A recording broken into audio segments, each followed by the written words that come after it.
Bien, nos habíamos quedado entonces hablando de la parte final del imperio del Tahuantinsuyo, como en 1532 llegan precisamente los españoles a esta parte del mundo y van a aprovechar toda la información que han logrado recopilar para lograr tener éxito al momento de destruir este imperio. Ahora bien, ¿cómo es que se inicia la llegada de los españoles al Nuevo Mundo?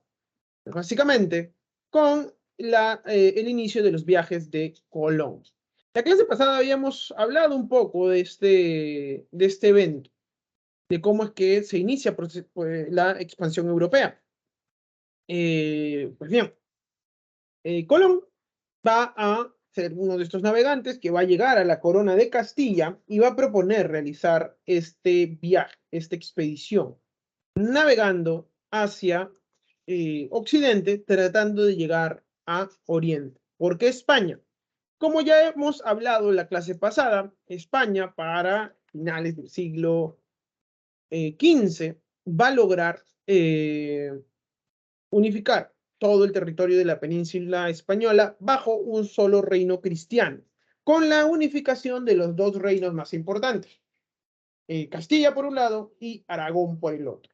De esta manera entonces España se convirtió en una potencia importante o una zona importante para poder financiar el inicio de estos viajes hacia el Nuevo Mundo.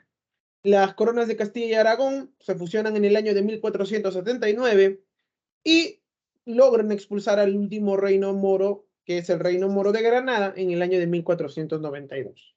Como ustedes saben, años antes, en el año de 1453, la ciudad de Constantinopla cae bajo el poder de los turcos otomanos, con el liderazgo de Mehmed. Mehmed II va a ser el encargado de capturar la importante ciudad de Constantinopla. Y con la caída de Constantinopla, las rutas comerciales se cortan.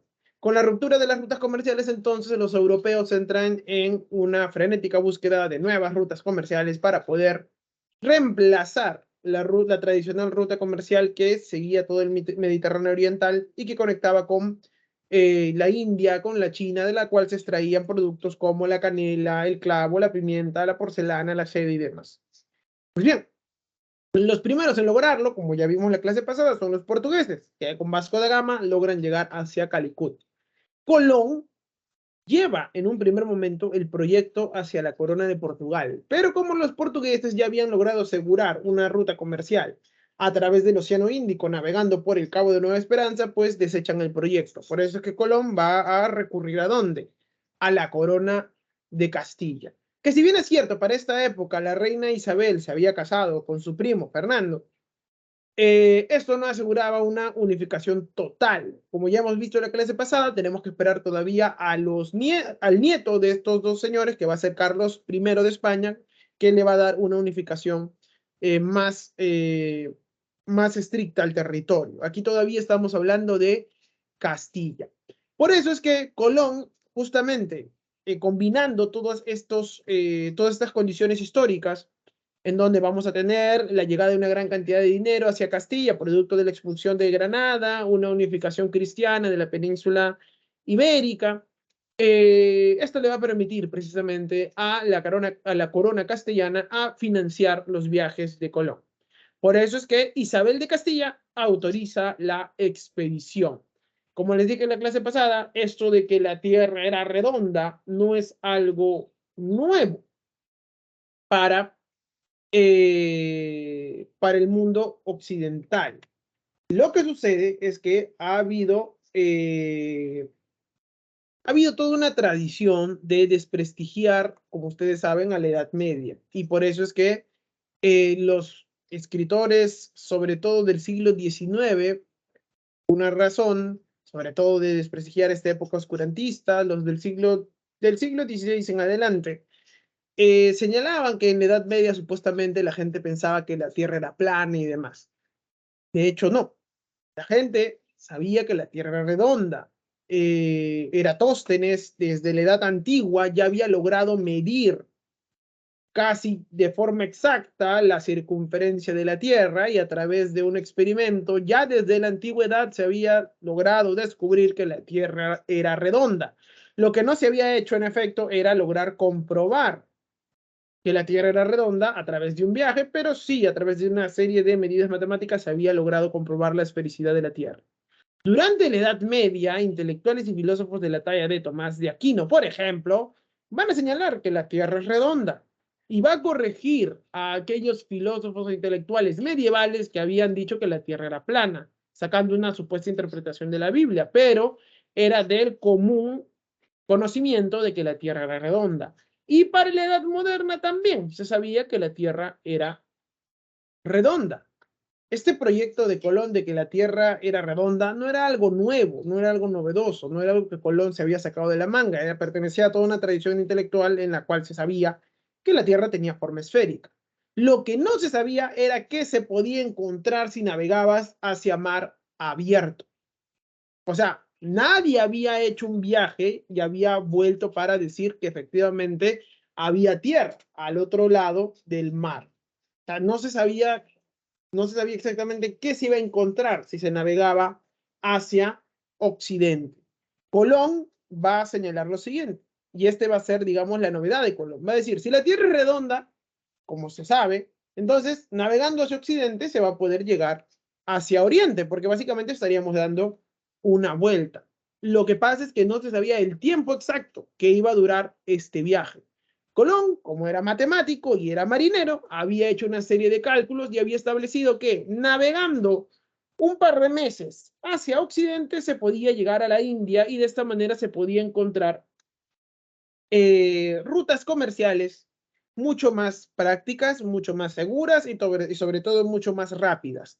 Obviamente, la potencia mundial que tuviera el control sobre esta ruta comercial iba a lograr adquirir el control monopólico de comercio de estos productos que habían iniciado su escasez producto de la caída de Constantinopla.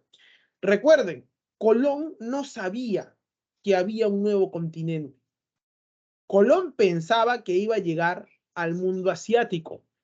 Los españoles que van y que autorizan el viaje, Isabel de Castilla, que es la que financia el viaje, no esperaba encontrar oro, riquezas o grandes imperios que colonizar.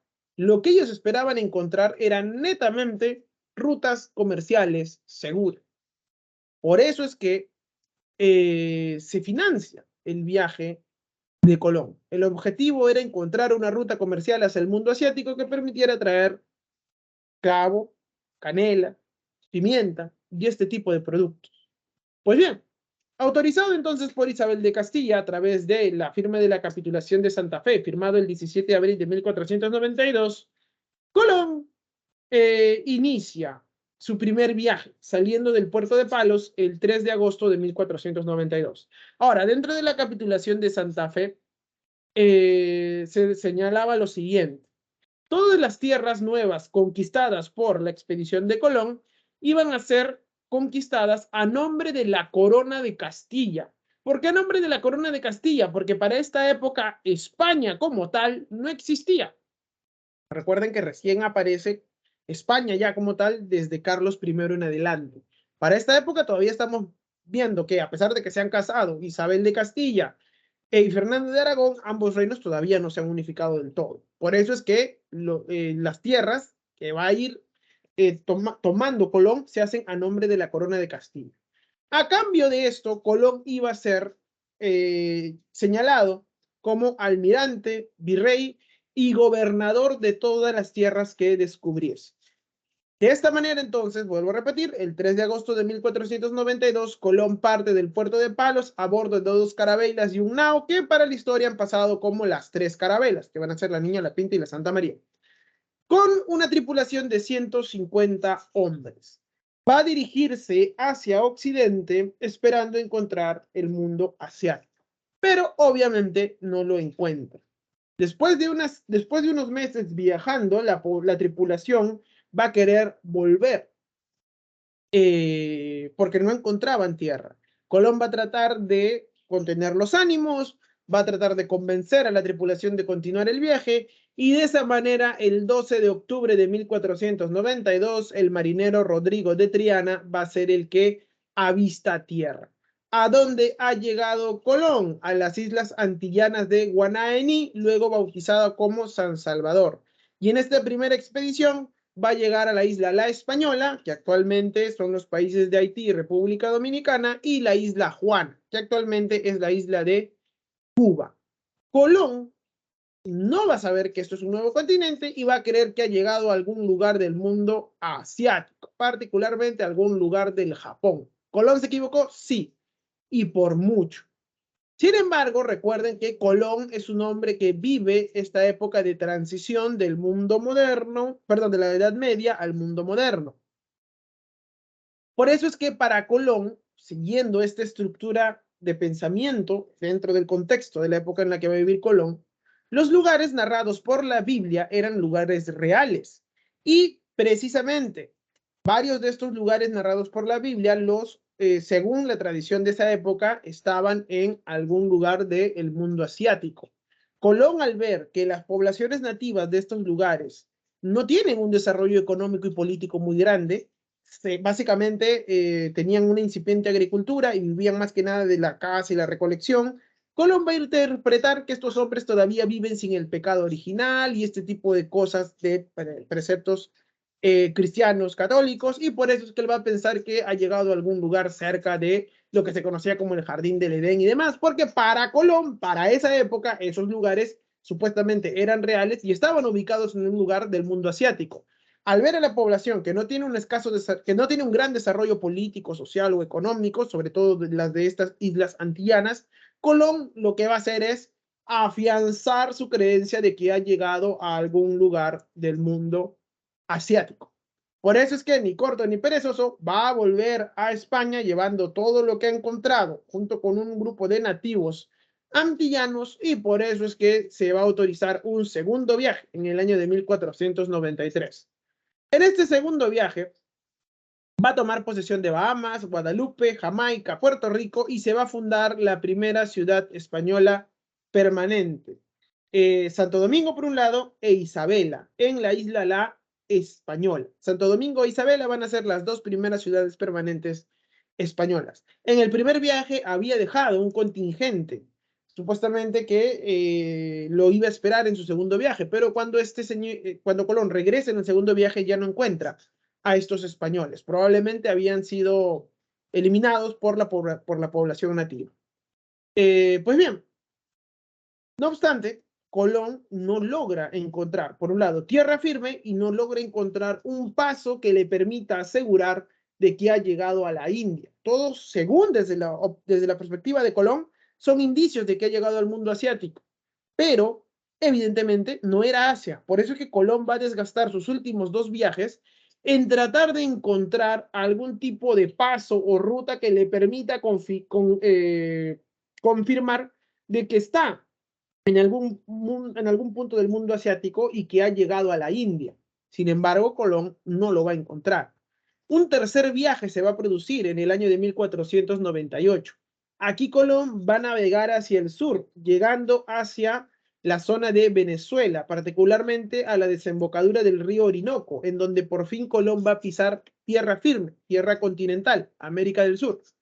Va a llegar a las Islas Trinidad y de ahí se va a volver sin encontrar el tan ansiado paso que le permitiera llegar hacia la India. Después del tercer viaje, la fama de Colón va a entrar precisamente en un gran desprestigio. ¿Por qué? Porque Colón había prometido canela, clavo, pimienta a por montones, ya que supuestamente se iba a encontrar una ruta comercial lo suficientemente estable como para justificar la gran cantidad de inversión que se habían hecho en los viajes de Colón. Por eso es que Colón, a partir ya del tercer viaje, va a perder fama y rédito y sobre todo prestigio dentro de la corona. No obstante, un Colón ya anciano va a realizar un último viaje, el cuarto viaje, en el año de 1502, en donde va a adentrarse a Honduras, Costa Rica, Nicaragua y Panamá, y nunca va a encontrar el tan ansiado paso hacia el Océano Pacífico que le permitiera llegar hacia la India. Colón va a morir sin saber que ha descubierto un nuevo, o que sus acciones han sido las que han propiciado el descubrimiento de un nuevo mundo. ¿Quiénes van a saber que estos territorios son un nuevo continente, los viajeros menores, que van a ser españoles, marineros españoles, que van a iniciar una serie de expediciones de búsqueda y conquista que les va a permitir darse cuenta que esto no es Asia, que esto no es la India, que esto es un nuevo territorio con una nueva cantidad de oportunidades y recursos que les pueden beneficiar tanto a ellos como a la corona española. Lamentablemente, Colón muere sin gozar de las riquezas que sus acciones permitieron, porque Colón muere en el desprestigio y casi en la pobreza, ya que nunca pudo cumplir su principal objetivo. No obstante, los viajes de Colón permiten el descubrimiento de América por parte de los europeos y la posterior invasión y colonización de estos territorios. Ahora bien, en un primer momento, los españoles habían llegado a las Islas Antillanas, que son zonas que tienen un escaso desarrollo político y económico. No son complejos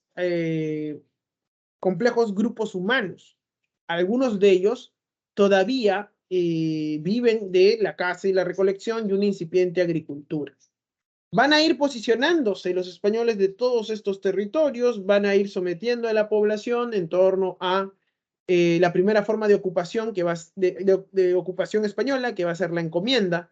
En este proceso de aplicación de encomiendas y establecimiento de encomiendas, vamos a tener lamentablemente la muerte de miles de personas en las Antillas. Va a haber un gran colapso demográfico en las zonas antillanas. Muchos de los pobladores antillanos van a morir. Y es aquí en estos lugares en donde se va a formar y se va a entrenar a los que se van a conocer como la milicia indiana.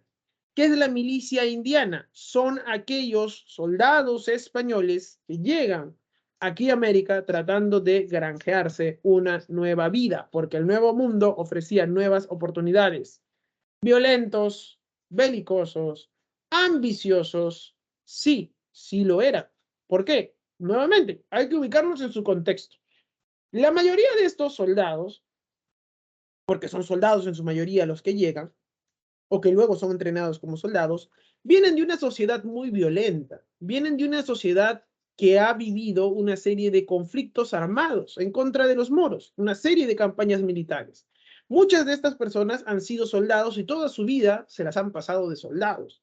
Cuando acaba la guerra en la península ibérica, ¿a qué se van a dedicar ahora estos señores? Si ya no hay enemigo al que invadir o al que conquistar. Justo en ese momento, paradójicamente, en el año de 1492, se inician los viajes de Colón y se empiezan a dar cuenta que hay un nuevo mundo que ofrece nuevas oportunidades para todos estos soldados que en su mayoría han quedado totalmente desempleados. Ahora bien, ¿estos soldados eran analfabetas? Sí, la mayoría de ellos, no todos, porque van a venir también muchos funcionarios que van a saber leer y escribir y van a lograr crear grandes crónicas y libros, como el mismo Cortés, por ejemplo, y otros soldados también, como Pedro Cisa de León y otros. Pero bien, ¿por qué la mayoría de estos soldados eran analfabetas? Porque eran soldados. En esa época, para ser soldado, no te pedían saber leer y escribir. ¿Por qué? Porque la principal función del soldado era luchar, matar. No era ser poeta, escribir o redactar informes. Por eso es que, y a mí me da risa porque mucha gente dice, sí, el español que vino acá era un español iletrado, bestia, analfabeta y demás. En su contexto, obviamente, eran analfabetas. ¿Por qué? Porque, bueno, no todos, obviamente, pero una gran mayoría sí, porque en su mayoría eran soldados que se habían dedicado a la guerra toda su vida. Y ojo, no eran cualquier soldado, eran los que luego van a formar parte de los famosos tercios españoles, que para esta época eran los soldados mejores entrenados del mundo, para que más o menos ponerlo en su contexto. O sea, no nos conquistó también cualquier hijo de vecino, ojo, nos conquistó el mejor ejército de su época, tanto en el Imperio Mexica como en el Imperio del Tahuantinsuyo, para que vean la magnitud e importancia de los soldados que llegan aquí y que se forman, muchos de ellos entrenan dentro de estas islas antillanas. ¿Por qué? O sea, obviamente esto no los exculpa de todos los crímenes y atrocidades que luego van a cometer, pero es importante entenderlos, entender por qué vienen aquí. Su principal motivación es ser alguien en la vida, ganar algún tipo de fortuna y poder precisamente encontrar nuevas oportunidades de vida y trabajo en el nuevo mundo. ¿Por qué? Porque en la península ibérica no había trabajo para ellos, no, ya las guerras habían acabado, muchas personas están viendo en el nuevo mundo, no solo soldados, sino también otras personas están viendo en el nuevo mundo la oportunidad de poder granjearse algún tipo de favor e incluso hasta poder encontrar algún tipo de título nobiliario reconocido por Castilla o por España y demás. Por eso es que muchos de estos que vienen aquí son ambiciosos, violentos, porque vienen de una sociedad profundamente violenta que está saliendo de un largo, pero larguísimo conflicto, y van a ser crueles también en muchos casos al momento de tratar de obtener su ambición. Pero también, a la vez que van a ser crueles, ambiciosos y violentos, van a ser valientes, temerarios e infatigables. ¿Por qué? Porque por cada Pizarro o por cada Cortés que exista en la historia, van a haber miles de españoles que murieron de hambre, murieron por enfermedades, murieron a manos de población nativa, murieron envenenados y demás. Muchos de estos conquistadores van a lanzarse simplemente a la aventura para tratar de encontrar algún tipo de dinero o sustento. O también para encontrar algún tipo de fama o gloria, ya que recuerden que muchos de estos conquistadores españoles tienen dentro de su mentalidad las historias de los caballeros andantes, las historias de gente como el mío Cid, por ejemplo, las historias de hombres que hacen grandes hazañas por Dios y por la fama y demás. Por eso es que van a venir con esta mentalidad y eso va a explicar luego por qué cometen todo lo que cometen. No estoy exculpándolos porque su presencia causa una serie de crisis demográficas y demás, pero es importante entender sus razones del por qué llegan a esta parte del mundo. O les pregunto a ustedes, ¿ustedes se irían a un lugar en donde no conocen, o sea, un lugar que no conocen, que no saben siquiera si van a volver vivos de ese lugar? ¿Se irían así de buenas a primeras? ¿Serían tan temerarios de agarrar y decir, mire, en ese lugar puedes encontrar fortuna? Aquí en España, lo más probable es que mueras siendo un don nadie o que no encuentres trabajo. Pero puedes ir a ese lugar en donde también puedes morir, pero también tienes, digamos, un 30% de que te vuelvas un Pizarro o un Cortés dentro de ese territorio. Obviamente, muchos se la pensarían, pero en esa época los conquistadores realizan el viaje, que por cierto ni siquiera era seguro que llegaras, porque en el tránsito de España hacia las Antillas también murió un montón de gente. Pero bien, estas van a ser precisamente algunas de las causas que motivan a los conquistadores a llegar aquí. Como les decía, van a ir poblando las islas antillanas que tienen un escaso desarrollo político, económico y demás. Ahora bien, los grandes imperios y los grandes lugares van a empezar a aparecer dentro de los conquistadores como rumores. Porque para estos conquistadores, recuerden su contexto, lugares como El Dorado, un lugar supuestamente lleno de oro, lugares como el país del clavo y la canela, un país en donde el clavo y la canela producía pero por montones, o el país de las Amazonas, supuestamente un país en donde había un montón de mujeres esperando hombres para que las gobiernen, lugares como la Fuente de la Juventud y otros lugares, para estos conquistadores, dentro de su forma de pensar, estos lugares eran 100% reales, que solo estaban ahí para que sean descubiertos por algún capitán temerario y demás. Y de esta manera, así como estos rumores, va a aparecer también la existencia de Tenochtitlán. Uno de estos capitanes va a ser Cortés, que siguiendo precisamente estos rumores y estos relatos de población nativa que le contaban la existencia de un gran reino en Centroamérica, va a iniciar una expedición para lograr precisamente encontrar primero y luego capturar o conquistar estos territorios. ¿Y qué creen? Pues lo de Tenochtitlán y del Imperio Mexica resulta ser real. Y por eso es que entre 1519 y 1521 se va a producir las guerras de conquista del Imperio Mexica. En 1519, Cortés llega a las costas de México y funda la ciudad de Veracruz. Y Veracruz se va a convertir en el punto de partida para la conquista de México. Ahora bien, Cortés se va a dar cuenta de algo cuando es invitado por Moctezuma para que entre a la ciudad de Tenochtitlán. Y es que Moctezuma también va a entrar en un problema. ¿Cuál es el problema? Dentro de la mitología azteca, había una leyenda en donde se decía que Quetzalcóatl iba a volver para reclamar el reino a los mexicas, o reclamar el imperio a los mexicas.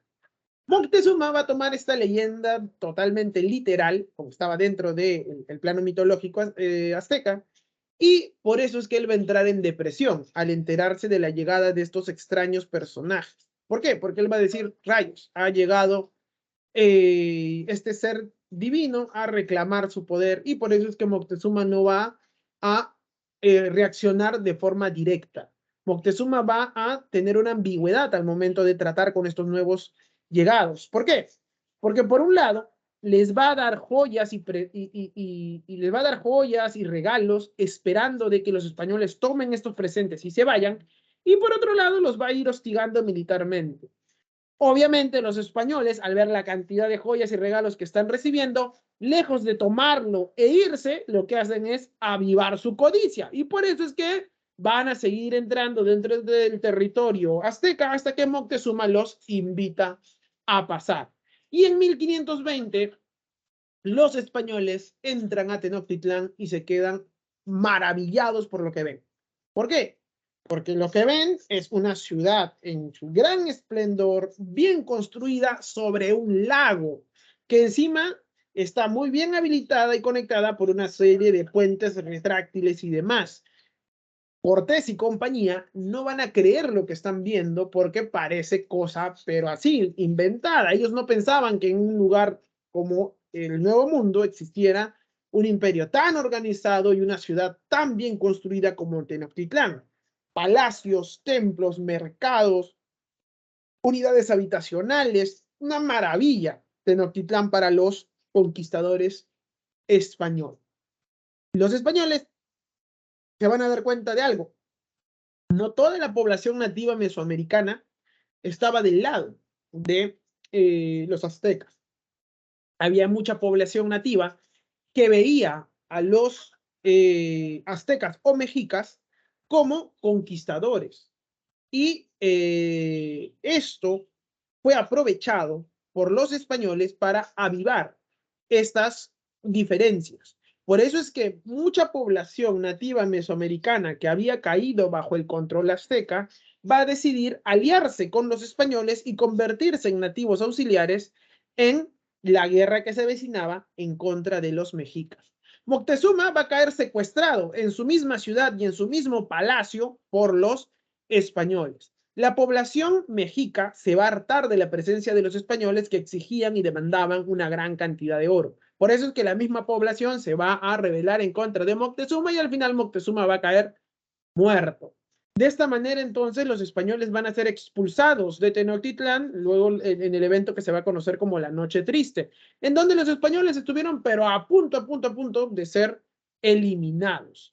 El que va a asumir la dirección del Imperio Mexica va a ser Cuauhtémoc. Cuauhtémoc, que era un general importante, va a ser nombrado precisamente como nuevo soberano y se va a encargar de dirigir la guerra en contra de los españoles y la gran cantidad de auxiliares nativos que va a tener. Al final, Cortés y compañía va a sitiar la ciudad de Tenochtitlán, las enfermedades van a terminar por matar a gran cantidad de la población en Tenochtitlán y al final lo que va a pasar es que la ciudad termina siendo capturada y el gran imperio mexica termina siendo derrotado. De esta manera entonces los españoles conquistan México. ¿Por qué hago hincapié en esta manera? Porque paradójicamente vamos a tener una historia similar en la conquista del Tahuantinsuyo. ¿Por qué? Porque lo mismo que va a hacer Cortés avivando las tensiones internas y las rencillas entre población nativa de Mesoamérica, lo va a hacer Pizarro en el mundo andino. Bien, Pizarro era un vaquiano. ¿Qué es un vaquiano? Un vaquiano es un soldado con experiencia en América. Había participado en diferentes intentos de conquista de varios territorios de América del Sur con éxito desigual, y para esta época Pizarro no había logrado pero hacer ni fama ni fortuna, y ya era un viejo capitán cuando inicia la conquista del Tahuantinsuyo. Pues bien, Pizarro va a escuchar, así como habían escuchado la leyenda del Dorado, de la Fuente de la Juventud, así como habían escuchado de el Imperio Mexica, también va a escuchar las historias sobre un poderoso y colosal imperio lleno de oro que está ubicado hacia el sur. Pizarro, entonces, haciendo caso de estas leyendas, va a iniciar una serie de negociaciones con diferentes personas para tratar de confirmar y conquistar, si era posible, todo este territorio. Pues bien, Pizarro va a encontrar en la compañía de Diego de Almagro y Hernando de Luque a las personas que lo van a terminar acompañando en esta aventura. Ahora bien, los viajes de Pizarro, el primero y el segundo, van a ser una iniciativa netamente privada, individual. La corona no va a intervenir dentro de este proceso sino hasta el tercer viaje. Y ahorita los vamos a explicar por qué. Y esto es una constante. La mayoría de viajes de expedición y conquista no van a ser financiadas por la corona, sino van a ser más que nada iniciativas individuales de terceros, iniciativas privadas. ¿Por qué? Porque estas iniciativas privadas lo que buscaban era tratar de encontrar una gran cantidad de dinero y, en el mejor de los casos, rutas comerciales que le permitan poder sacar una gran cantidad de beneficios comerciales. No es casualidad que sean comerciantes los que financian mucho de estos viajes de exploración y conquista. De esta manera, entonces, Pizarro va a dirigir este proceso de conquista, o de lo que luego se va a conocer como conquista del Tahuantinsuyo. Diego de Almagro va a ser uno de los socios de Pizarro y el otro va a ser Hernando de Luque, y ahí vamos a tener los tres socios de la conquista. Ahora bien, Diego de Almagro iba a ser el encargado de buscar suministros y contratar hombres. Pizarro iba a ser el encargado de dirigir la hueste. La hueste eran estos soldados que se encargaban de la conquista. Y Hernando de Luque iba a ser el encargado de poner los fondos para los viajes de expedición y conquistas. Ahora bien, Hernando de Luque era un clérigo y él aparecía firmando esta compañía que se había creado. Sin embargo, el que ponía el dinero no era Hernando de Luque. Hernando de Luque era un mero representante, un testaferro. ¿De quién? Del verdadero financista de la expedición, Gaspar de Espinosa, que era un comerciante, una gran cantidad de dinero, y que precisamente fue el que, a través de Hernando de Luque, canalizó todos los gastos que luego va a utilizar Pizarro y Almagro en el proceso de expedición y conquista. Pues bien, de esta manera, en el año de 1524, Pizarro parte desde Panamá, bordeando todo el Océano Pacífico hasta llegar al río San Juan. Durante este primer viaje, Pizarro y compañía van a sufrir una serie de problemas. Primero, a Pizarro se le van a acabar los suministros cuando llega al río San Juan. Al parecer, el agua de ese río no era muy potable, que digamos, y por eso es que Pizarro tiene que mandar al barco en el que habían venido a buscar suministros en otros lugares, mientras Pizarro y compañía se quedaban aguardando por los suministros. Diego de Almagro no había partido junto con Pizarro. El acuerdo era el siguiente: Pizarro los iba a esperar, mientras que Almagro partía con otro barco cargado con más hombres y suministros para darle el alcance a Pizarro y de esta manera seguir viajando hacia el sur. ¿Qué sucede?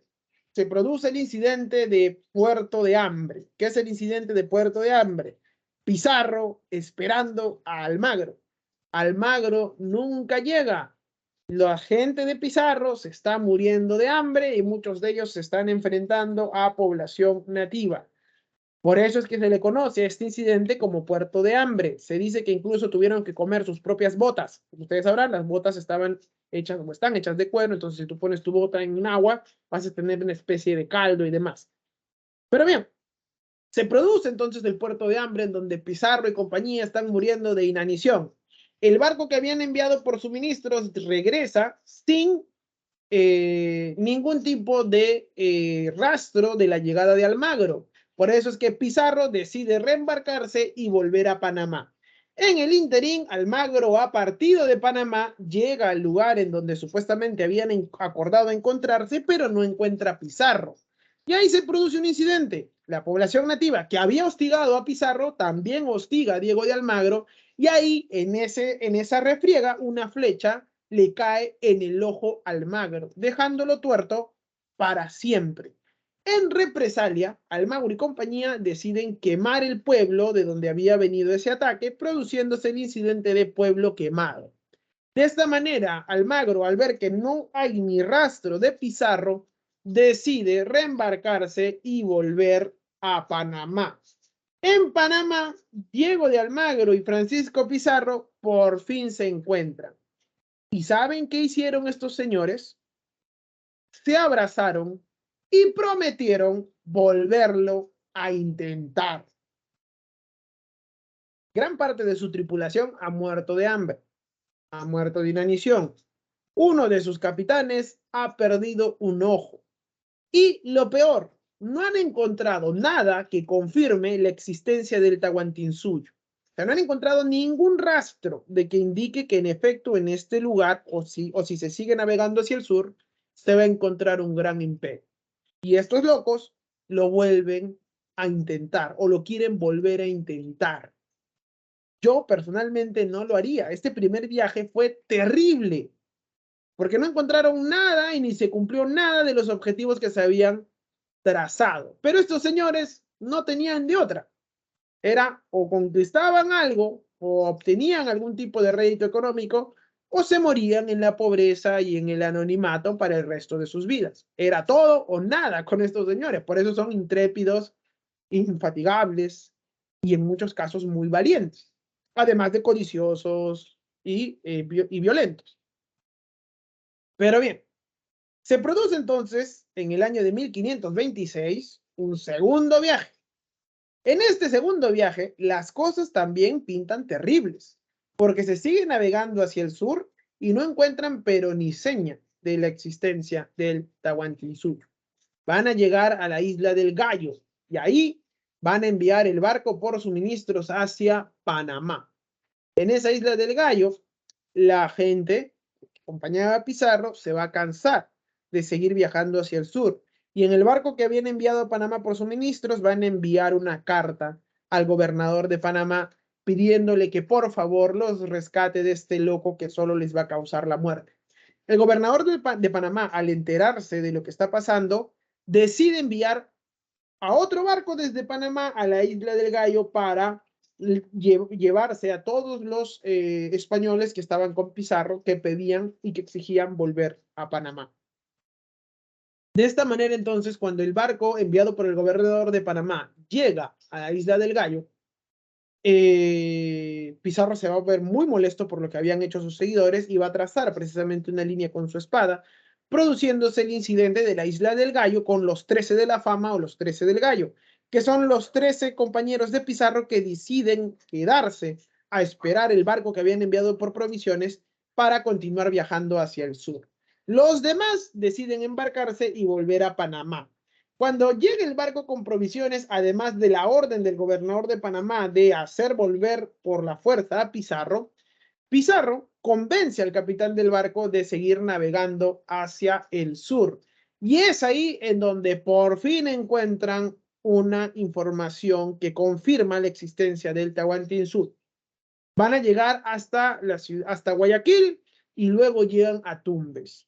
En Tumbes, y en el interín van a capturar a unos comerciantes que estaban precisamente realizando negocios entre Tumbes y la isla de Puná, me parece.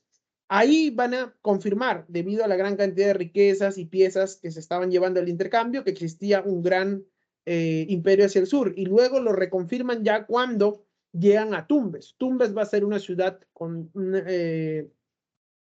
un curaca que va a tener un templo, un palacio muy bien organizado, va a ser una ciudad que va a permitir confirmarle a Pizarro de que en efecto en este territorio hay un gran imperio. E entrevistándose con los tumbesinos, Pizarro va a confirmar la existencia del Tahuantinsuyo.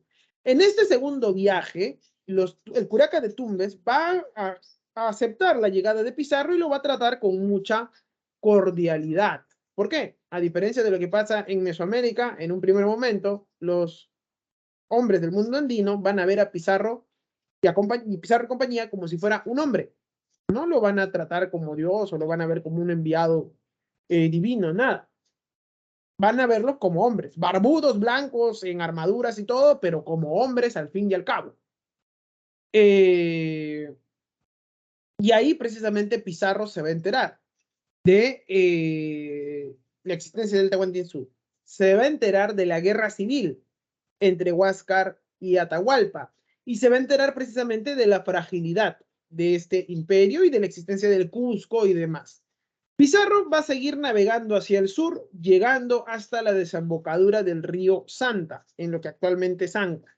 Y una vez que logra ver por sus propios ojos cómo es que se ha organizado toda la zona de la costa sur, probablemente también haya visto Chan y otras ciudades de la costa norte, decide volver hacia Panamá. Ni corto ni perezoso, Pizarro va a viajar hacia España, hacia la ciudad de Toledo, y ahí se va a presentar ante la corte de ¿quién? Ante la corte del rey Carlos I, el nieto de los reyes católicos. En 1529, el 26 de julio, se firma precisamente la capitulación de Toledo, en donde Pizarro va a recibir la autorización de la corona ya española para la conquista de este territorio. Como ustedes sabrán, se había firmado mucho tiempo atrás el Tratado de Tordesillas, que dividía el mundo entre las posesiones portuguesas y las posesiones españolas. Pues resulta que, según el Tratado de Tordesillas, este territorio del mundo le pertenecía a la corona española y por lo tanto el rey Carlos I tenía que dar la autorización para su conquista. Por eso es que Pizarro viaja a España, viaja particularmente hacia Toledo y ahí se firma esta capitulación de Toledo. La capitulación de Toledo va a traer una serie de problemas. ¿Por qué? Va a haber varios historiadores y cronistas de la época que señalan que probablemente la capitulación de Toledo haya sido el principal punto de partida para los enfrentamientos que luego va a haber entre Francisco Pizarro y Diego de Almagro. ¿Por qué? Porque en la capitulación de Toledo, la mayor cantidad de nombres y títulos importantes van a caer bajo la cabeza de Pizarro. A Pizarro lo van a nombrar adelantado, capitán general, gobernador y alguacil mayor de todos los territorios que se descubriesen. Mientras que a Diego de Almagro solo le van a dar la gobernación de Tumbes, el título de hidalgo y una renta anual. Nada más. A Hernando de Luque se le va a designar como protector de los indígenas. Y ya, como verán, de la capitulación de Toledo, la mayor cantidad de beneficios se la va a llevar Francisco Pizarro. Y va a haber varios cronistas y sobre todo partidarios almagristas que le van a echar en cara eso a Pizarro. Oye, se supone que tú habías ido a negociar en nombre de toda la compañía, no en nombre tuyo nada más. Por eso es que cuando se produce luego el enfrentamiento entre pizarristas y almagristas, se le van a recordar a Pizarro la capitulación de Toledo. Bien, Pizarro ni corto ni perezoso va a viajar a su Trujillo natal. Va a haber un Trujillo en España. De hecho, Pizarro era hijo ilegítimo de un noble trujillano. Él va a viajar a su Trujillo natal y ahí va a venir con sus hermanos, de los cuales los más famosos van a ser Hernando y Gonzalo Pizarro, junto con una cantidad importante de paisanos de Trujillo que luego van a acompañarlo hacia Panamá. Y ahí en Panamá van a organizar la expedición entonces para el tercer viaje, que va a ser el tercer viaje que termina con la conquista del Tahuantinsuyo. En el año de 1531, Pizarro sale de Panamá con 200 hombres. llega a Tumbes y en Tumbes se va a enterar de la victoria de Atahualpa sobre su hermano Huáscar. Pero a diferencia de lo que pasó en el segundo viaje, los tumbesinos los van a recibir con mucha hostilidad. ¿Por qué? Porque Atahualpa ya se había enterado de la presencia de estos extraños que habían llegado de más allá del mar y había mandado la orden de recibirlos con hostilidad en caso de que volvieran a llegar. ¿Por qué? Porque, repito, para Atahualpa los españoles eran hombres de carne y hueso, hombres con ambiciones políticas y económicas, y Atahualpa al parecer sospechaba cuáles eran las intenciones de estos recién llegados. Ellos van a desembarcar en Tumbes, los españoles, y luego van a seguir viajando hacia el sur. Y a las orillas del río Chira van a fundar la primera ciudad española en el mundo andino, que va a ser la ciudad de San Miguel de Piura en el año de 1532. Es ahí en donde Pizarro va a recibir la invitación de Atahualpa para que suba a la sierra, a los famosos baños termales de Cajamarca. Según la crónica de Cieza, mientras los españoles subían hacia la sierra, van a ser constantemente hostilizados por población nativa, al parecer tratando de ver cuál era la capacidad de respuesta de los españoles. Lo cierto es que el 15 de noviembre del 32, los españoles llegan a Cajamarca, pero llegan tarde, en la tarde-noche. ¿Qué sucede? Que las grandes ceremonias no se podían hacer en la noche y por eso tenían que esperar. No obstante, se produce una primera entrevista entre Atahualpa y Pizarro y compañía. Las crónicas señalan que los españoles hacían encabritar a los caballos y estaban disparando sus arcabuces tratando de amedrentar a la población y tratando de asustar también al Inca Atahualpa. Pero la misma crónica señala algo, que a pesar de que la población se sentía intimidada, el único que no mostraba temor era Atahualpa. Y que por el contrario, Atahualpa, para tratar de intimidar a los españoles, ordenó que se les sirviera una bebida en el cráneo de uno de sus enemigos vencidos, con la intención de asustar. Bueno, según la crónica, dice que la intención era de amedrentar también a los mismos españoles. Hay algunas crónicas que señalan que la intención de Atahualpa era atrapar a los 200 españoles vivos y llevarlos presos hacia el Cusco, para de esta manera demostrar el poder que tenía Atahualpa en este territorio. ¿Por qué? Porque, repito, para Atahualpa los españoles eran hombres de carne y hueso. No entró en esta especie de depresión que sí lo hizo su par del Imperio Mexica.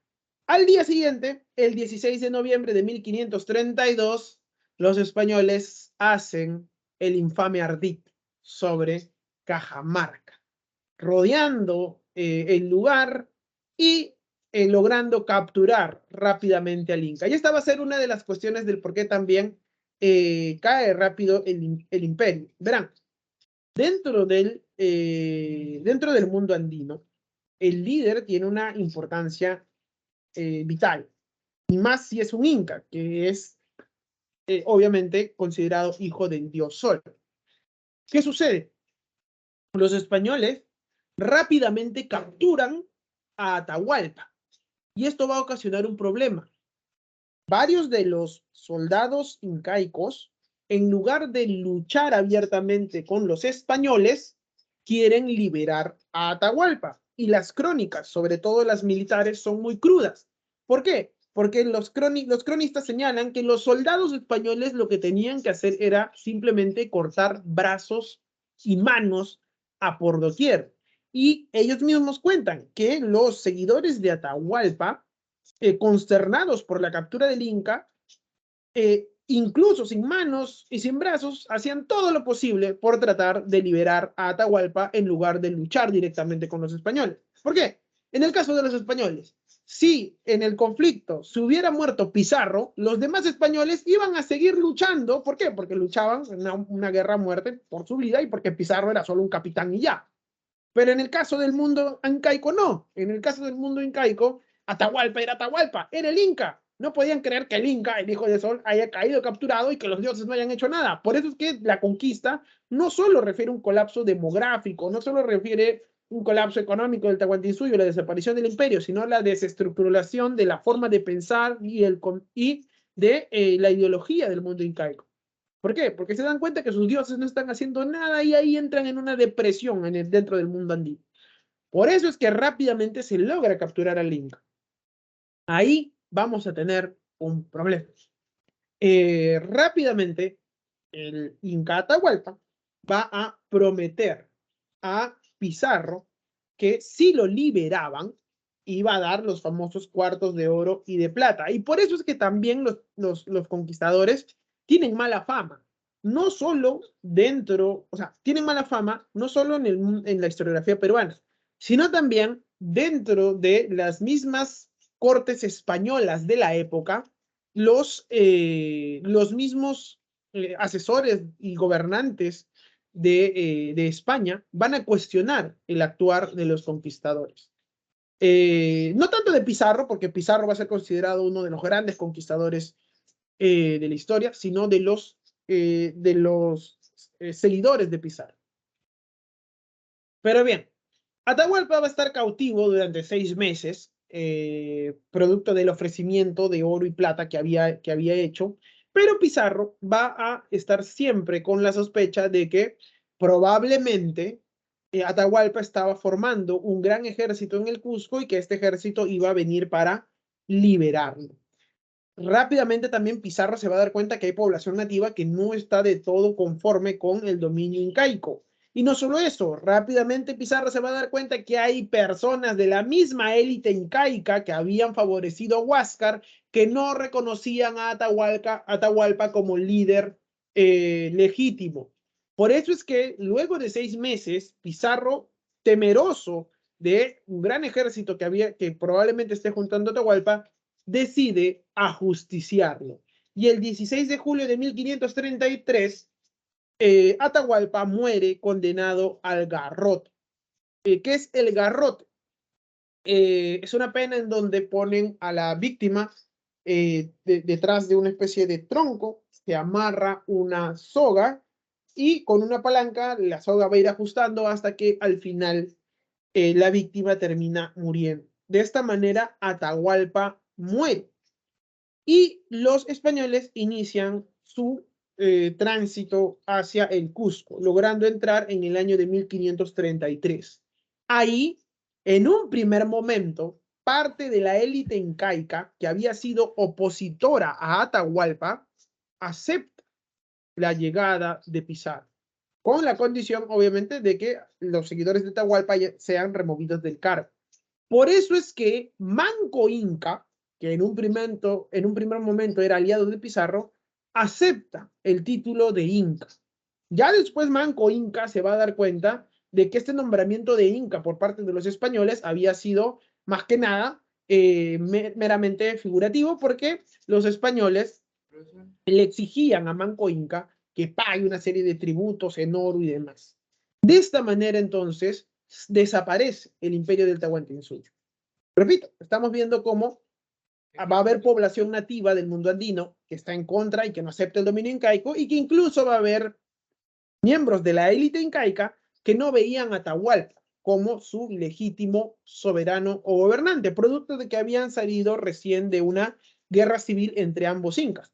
Por eso es que las causas de la desaparición del imperio van a ser precisamente, por un lado, la expansión europea, la crisis interna del imperio incaico y la sublevación de las etnias sometidas al imperio inca.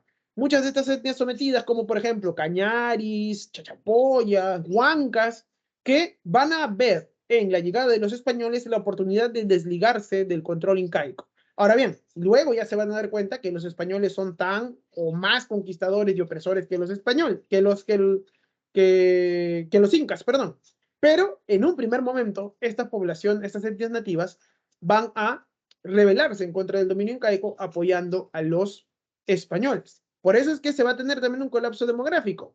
200 hombres, por más armados que estuvieran, no se traen abajo ellos solitos un imperio. Esos 200 españoles que vienen con Pizarro reciben la importante ayuda de toda esta población nativa. La llegada de los españoles genera un ambiente político muy caldeado, que va a originar que varias de las etnias también tengan su propia agenda política, tengan sus propias necesidades y vean en los españoles la oportunidad de tratar de conseguirlo. Ahora, no lo logran, evidentemente, porque los españoles terminan dominando todo el territorio, pero eso explica el por qué tanta gente muera, sobre todo nativos indígenas, porque para variar, ¿quiénes son los que van a luchar dentro de estas guerras que los españoles van a tener? Primero entre ellos y luego contra la resistencia incaica, también una gran cantidad de auxiliares nativos. Eso, sumado a las enfermedades, explica el por qué muere tanta gente en el mundo andino y en el mundo americano en general. El jueves vamos a seguir hablando de este proceso de conquista, vamos a hablar de las guerras civiles entre los españoles, luego de la guerra de resistencia incaica, vamos a hablar de la formación del virreinato y de las reformas borbónicas. Nos vemos, compañeros, hasta el jueves. Que tengan un muy buen inicio de semana. Cuídense bastante. Gracias, hasta luego. Gracias.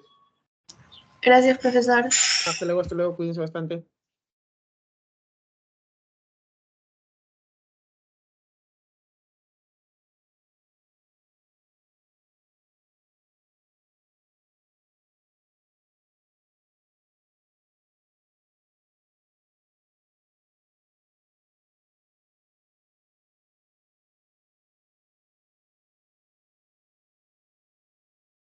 Bien, buenas tardes con todos, chicos. Espero que se encuentren bien. Vamos a comenzar con la clase de biología. Buenas tardes, profesor. Buenas tardes con todos. Semana 5, coordinación química, sistema inmune, sistema nervioso y órgano de los sentidos. Comenzamos entonces. Coordinación química es básicamente hormonas, ¿ok? Las hormonas son sustancias que desarrollan los seres vivos, los pluricelulares. En este caso nos centraremos en vegetales y animales, para que se den determinadas órdenes a lo largo de todo el organismo como tal. Lo desarrollan las plantas, lo desarrollan los animales. Claro, los animales tienen algo más sofisticado llamado sistema endocrino, en lo cual controlan las hormonas. ¿Cuál es la diferencia principal entre hormonas vegetales, llamadas también fitohormonas, y hormonas animales? Es que estas fitohormonas no son específicas. Van a diversas partes del organismo como tal. Los animales sí, son específicas. Tienen tareas específicas. Acá también tienen tareas específicas, pero van a diversos órganos de la planta. Van a hojas y a raíces, por ejemplo. No hay hormona que va a hojas y raíces como tal. En cambio, los animales no. Es más específico respecto a quién apunta. Y eso lo entenderemos mejor cuando lleguemos ahí. ¿Qué regulan las hormonas vegetales? Y esto es clave, ¿no? La coordinación química se basa en eso, en regular, en controlar cosas. Regulan el crecimiento. La planta crece a lo largo de toda la vida, pero se tiene que regular cuándo se requiere crecer y cuándo no. Crecimiento y desarrollo. Desarrollo como la germinación, por ejemplo. ¿Cómo son transportadas estas hormonas? Se transportan a través de la famosa savia. ¿Pero qué tipo de savia? La savia bruta. Perdón, savia elaborada. Y esa savia elaborada es la cual se desarrolla en floema. Recordemos que la savia elaborada se van a transportar cosas que la planta misma desarrolla, ¿no? Como la glucosa, producto de la fotosíntesis, como las hormonas, como proteínas, ácidos grasos, etc. Todo eso se transporta a través de la savia elaborada. ¿Cuáles son las hormonas de las plantas o las fitohormonas? Podemos dividirlos en dos, en las hormonas estimuladoras y en las hormonas inhibidoras. Las estimuladoras son tres: auxinas, giberelinas y citocininas. Son varias funciones. ¿En cuál nos podemos centrar acá? En las auxinas. Las auxinas nos podemos centrar en esto: crecimiento. Actúan a nivel de crecimiento, produciendo estas respuestas fototrópicas y geotrópicas. ¿Y esto qué significa? Por ejemplo, tropismo es crecimiento, fototropismo es crecer en relación a la luz del sol, por ejemplo, ¿no? Es decir, por ejemplo, el crecimiento del ápice del tallo. ¿Hacia dónde crece? Buscando al sol. No crece hacia cualquier lado. Si tú encierras una planta en tu casa y hay una ventana cerca, esta va a crecer en dirección hacia la ventana, porque siempre va a buscar la luz del sol. Eso se llama fototropismo. Mientras que geotropismo es el crecimiento de la raíz. Geo, tierra, ¿no? Crecimiento hacia la tierra, también le llaman gravitropismo. La cosa es que crece hacia abajo. Y de eso se encarga las auxinas, de crecimiento como tal. Acá también tienen que asociarlo mucho con los meristemos, porque el meristemo, recordemos, son los tejidos embrionarios que se centraban en el crecimiento. Por tanto, si auxinas tiene que ver con el crecimiento y meristemo también, significa que los meristemos producen auxinas. Esto para relacionarlo, ¿no? Para relacionar y de esa manera se nos sea más fácil entenderlo. Esas son las auxinas, entonces. Gibberelinas, ¿con cuál podemos relacionarlo? Con esto de acá. Floración y germinación. Floración y germinación. Y es que tiene que ver con la respuesta de las semillas para germinar. Las semillas no germinan siempre. Las semillas tienen un momento para germinar y tienen que ser enviado eso. ¿Por quién? Por una hormona. ¿Y quién genera esa respuesta? Las gibberelinas. Las gibberelinas es el que desencadena esta respuesta de la germinación para que la semilla brote y crezca una planta a partir de ello. Lo mismo que la floración y la formación de las hojas, ¿no? Es decir, la planta ya está formada. ¿Cuándo depende? ¿Siempre se va a formar la hoja? No, dependiendo de la cantidad de nutrientes. Lo mismo con la flor, dependiendo de la cantidad de nutrientes. ¿Quién decide eso? La gibberelina. Acá tenemos que relacionar algo adicional. A las auxinas son un grupo de hormonas, son varias, y hay una principal. Se llama ácido indolacético. Es así cuando te pregunten de la función del ácido indolacético, son las mismas funciones que las auxinas. Indolacético. ¿Son sinónimos? Más que sinónimos, el ácido indolacético, por sus siglas IAA, es un tipo de auxina.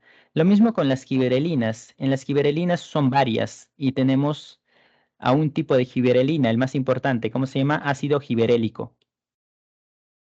Ácido gibberélico.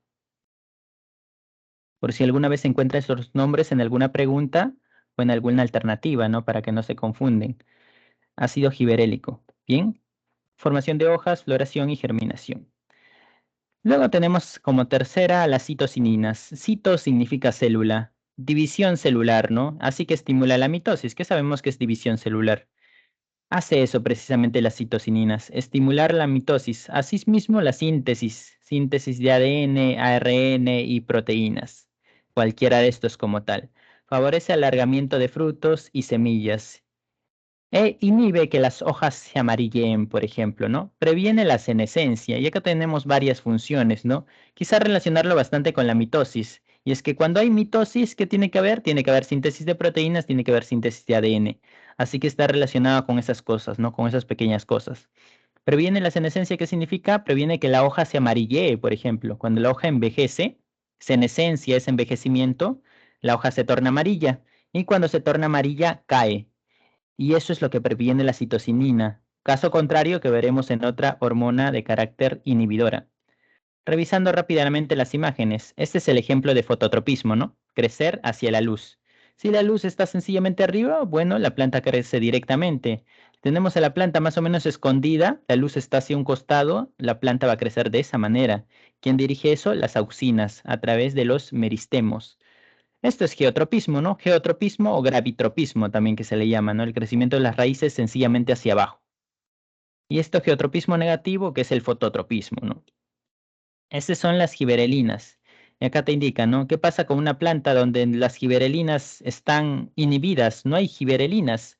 Y es que muchas de estas hormonas se utilizan los agricultores. ¿Para qué cosa? Para acelerar el crecimiento de la planta, la germinación, etcétera. Ya que mientras mayor sea, significa que más rápido va a crecer sus plantas, más rápido van a cultivar sus frutos, ¿no? Es por eso que les es conveniente. En este caso, si no hay gibberelinas, la planta no crece suficiente. Ayuda en el crecimiento y no se producen las hojas. Es más lento. En cambio, acá con gibberelinas se potencia el crecimiento, ¿no? Como tal, crecen más las hojas, crecen más los frutos, las flores, perdón, etcétera. Bien, pasamos a la siguiente diapositiva.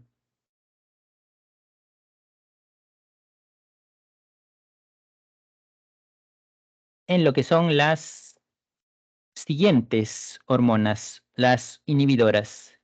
Se encargan precisamente de inhibir. Y tenemos dos, ácido abscísico, entre las cuales esto por su sigla se llama ABA, por si alguna vez lo ven en una alternativa, ácido abscísico es sinónimo de ABA. ¿De qué se encarga? Aparte de varias cosas, se encarga de inducir el letargo de las yemas y semillas. ¿Esto qué significa? Lo contrario a la gibberelina, que la semilla no germine. Eso es letargo, que se duerma. que se quede ahí, que la semilla no germine para nada. Letargo de las yemas, ¿qué significa? Las yemas son estas pequeñas ramitas, ¿no? Que surgen de los tallos.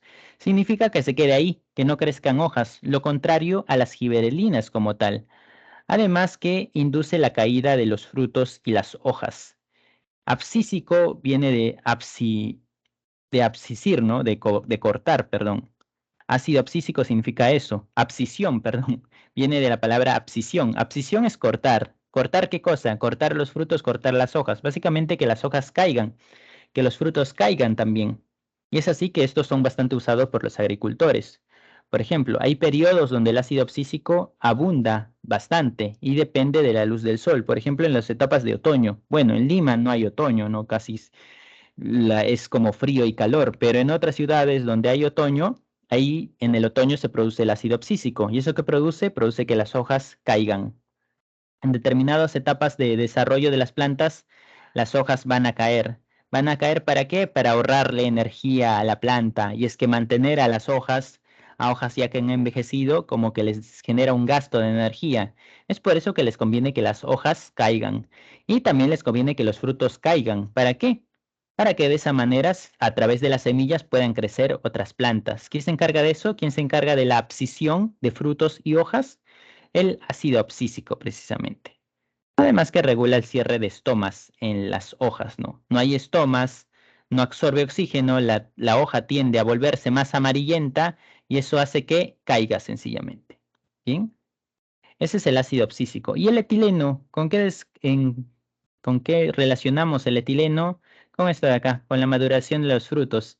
Y es algo bastante utilizado por los agricultores, ¿no? Utilizan etileno como hormona para que de esa manera pueda los frutos acelerar más rápido y así puedan venderlo, ¿no? Acá vemos, por ejemplo, cuando no hay etileno, el fruto está totalmente inmaduro, como los plátanos verdes, y cuando hay etileno, los frutos maduran más rápido. Este es lo que pasa con la abscisión, ¿no? Con el ácido abscísico. Lo que permite que la hoja se quede ahí es la auxina. La auxina permite que no se caiga. Bueno, pasamos a la siguiente. El etileno que genera que la hoja envejezca cada vez más. Y como la hoja va a envejecer, el etileno con el ácido abscísico generan que la hoja envejezca y finalmente el ácido abscísico hace que la hoja se caiga. Amarillento porque ya envejeció. Y hace que se caiga, ¿por qué? Porque ya no es necesario cargar con esta hoja que ya no cumple una función, porque estando amarillenta ya no hace la fotosíntesis como una hoja verde. Así que no la necesitamos, se cae. ¿Gracias a quién? Gracias al ácido abscísico como tal. Siendo este es el resumen de las fitohormonas, ¿no? Y vemos que la cantidad o el tipo de fitohormona que se va produciendo depende del desarrollo de la planta. La planta está como semilla. ¿Quién se va a activar más? La giberelina. ¿Para qué? Para que la planta germine y de esa manera se produzca, obviamente, la semilla germina y se produzca una nueva planta. El resto no es necesario. Ahora, en esta etapa de crecimiento, de maduración, funcionan full hormonas estimuladoras. Giberelina, auxina y citoquininas. Crecimiento se requiere bastante mitosis, ¿no? Se requiere también auxinas, producción de flores, producción de hojas giberelinas. Así que se va a producir las tres. Igual, cuando está en la floración, cuando se producen las floras, obviamente participa la giberelina. ¿Y el etileno con qué tiene que ver? El etileno tiene que ver con la maduración ya. Acá no es solo crecimiento, acá es maduración. ¿Maduración de qué? Maduración de las flores, ¿no? No solo de los frutos, sino tiene que ver con la formación de las flores como tal. Cuando ya ocurrió la fecundación y se forma el fruto como tal, obviamente el etileno también va a participar. Y cuando la planta ya está envejeciendo, sus hojas ya estén tornándose amarillas, obviamente que estas hormonas de crecimiento disminuyen y por lo tanto las que prevalecen son estas acá, las inhibidoras. El etileno porque favorece también o participa en la caída de las hojas. Lo mismo con el ácido abscísico, ¿no? Que es la abscisión de las hojas. Finalmente, cuando se produce una semilla, no siempre germina, sino puede estar en etapa de dormancia. Y en la dormancia significa que no va a germinar. Por ejemplo, cuando se encuentra en condiciones que no hay nutrientes, no hay agua, la semilla sencillamente no germina, porque si germina, se va a morir. ¿Quién es lo que activa para saber si esa semilla germina o no? Es el ácido abscísico, ¿no? El ácido abscísico es lo que termina permitiendo que la semilla se duerma, hasta que finalmente, cuando encuentre unas condiciones de agua, de nutrientes adecuada, ácido abscísico chau y entra la giberelina para que de esa manera la semilla germine y se repita todo este ciclo. Bien, siendo esto lo que son las hormonas de las plantas. ¿Hay alguna pregunta hasta ahí? O si no, pasamos a la siguiente parte.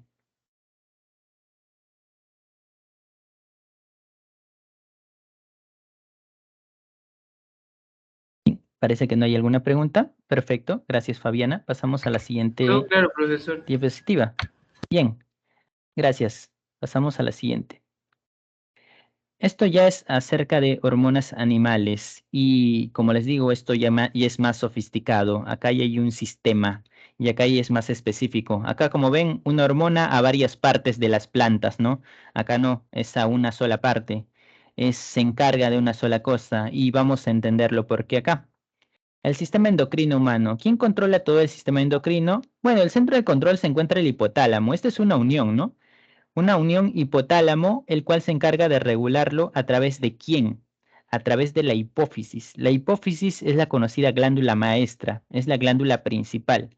La hipófisis o glándula pituitaria también, que se encuentra por la parte de lo que es el cerebro, ¿no? Por debajo del hipotálamo. Creo que hay una, acá vamos a ver mejor relacionado al hipotálamo con la hipófisis. El hipotálamo va a tener un rol tanto en el sistema endocrino como en el sistema nervioso.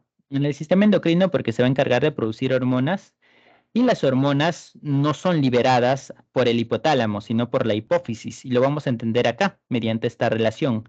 Asimismo, el hipotálamo tiene un rol bastante importante en el sistema nervioso porque controla, vamos a ponerlo acá, vamos a resumirlo con esto, bastantes características que están relacionadas con la homeostasis. Podríamos resumirlo así, homeostasis. ¿Por qué? Porque controla lo que es la sed, por ejemplo, lo que es el sueño, lo que es la temperatura, lo que es el apetito, o sea, el hambre, y lo que controla también lo que es la presión sanguínea. O sea, todas estas características tienen que estar equilibradas en nuestro cuerpo, ¿no? La cantidad de agua, el apetito, la cantidad de comida, la temperatura, lo cual es fundamental. Si la temperatura no es regulada, esta aumenta de más fiebre, y si aumenta de más nos puede llegar a matar. Lo mismo con la relación sueño-dormancia. Todas esas pequeñas cosas es controlada por el hipotálamo. Este es su rol en el sistema nervioso. Ahora, en su rol en el sistema endocrino, actúa a través de la hipófisis. Y la hipófisis, como vamos a ver en la siguiente diapositiva, produce una gran cantidad de hormonas. Y va a tener dos partes también. La hipófisis es la glándula maestra, la glándula pituitaria también es su otro nombre. Ahora, hay que mantener acá las definiciones, ¿no? Una cosa es glándula y otra cosa es hormona. Las glándulas son quienes producen a las hormonas. Y como hemos mencionado ya en la parte de tejidos, las glándulas están cubiertas por tejido epitelial, ¿no? Tejido epitelial que cumple esa función de secretar. En este caso, las hormonas son secretadas siempre a la sangre a través de su determinada glándula. Ahora, ¿qué son hormonas? Las hormonas ya son moléculas, moléculas que generan una orden. Mensajeros químicos se podría resumir. Los mensajeros químicos son hormonas, hormonas o mensajeros químicos, ya que viajan a lo largo de la sangre para llegar a un determinado órgano o a un determinado tejido y dar una determinada orden. Es por eso que se dice que son específicos, porque no viajan a todos los órganos como tal, viajan a algunos. Y a esos órganos específicos se le conoce como órganos diana. ¿Qué significa diana en lo que es biología molecular al menos? Significa objetivo. Órganos diana significa órganos objetivo. No se va a ir a cualquiera. Va a ir a uno en específico. Y viaja a través de la sangre, ¿no? Las hormonas siempre son liberadas a la sangre. El sistema circulatorio, a través de venas y arterias, se encargan de su viaje, ¿no? Ahora, hay dos tipos de hormonas. Pueden ser proteínas de naturaleza proteica o pueden ser de naturaleza lipídica. Y veremos las diferencias acá. Veamos primero lo siguiente. Son hormonas, ¿no? Pequeñas moléculas que viajan a través del torrente sanguíneo. Ahora, detectan un tipo específico de célula. Esa célula específica, ¿cómo se llama? Diana, ¿no? Diana o específica es lo mismo. U objetivo también es lo mismo. Y es que esta célula diana tiene receptores. ¿Qué son los receptores? Los receptores son proteínas. Son un tipo de proteínas que se encuentran en la membrana de la célula, o sea, en la periferia de la célula, que están ahí esperando ¿Esperando a quién? Esperando a las hormonas, y no van a reconocer a otra cosa.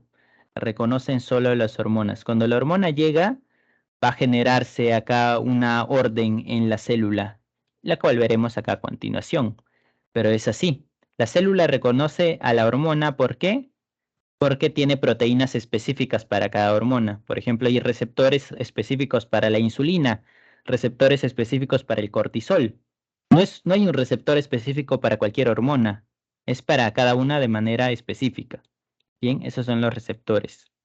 Acá vemos a las glándulas principales. ¿Cuáles son? La pituitaria. ¿Cuál es la pituitaria? Es la hipófisis, ¿no? Un tipo de glándula. El hipotálamo también porque va a producir hormonas. La glándula pineal, la cual produce la melatonina, por ejemplo, eso que regula el ciclo sueño-vigilia, que permite saber a qué momento te vas a dormir. Creo que en la... Sí, acá lo tenemos su respectiva diapositiva. Cada hormona va a tener cada glándula va a tener su respectiva diapositiva. La glándula tiroides, la glándula paratiroides también. El timo, las glándulas suprarrenales o glándulas adrenales, se llaman así porque están encima del riñón, son dos. El páncreas, que ya hemos visto su función exocrina, ahora veremos su función endocrina, porque es una glándula mixta. Y las gónadas también son glándulas, tanto los testículos para producir testosterona como los ovarios para producir progesterona, ¿no? Ambos son glándulas también. Mecanismos de acción. Bien, repasamos acá. Viaja, no sé, por ejemplo, la insulina. La insulina viaja y es reconocida por un receptor. Ahora, ¿qué ocurre? ¿Cómo es que logra realizar una orden que logra realizar que la célula produzca una determinada orden? No es que la hormona le hable a la célula. ¿Qué ocurre exactamente?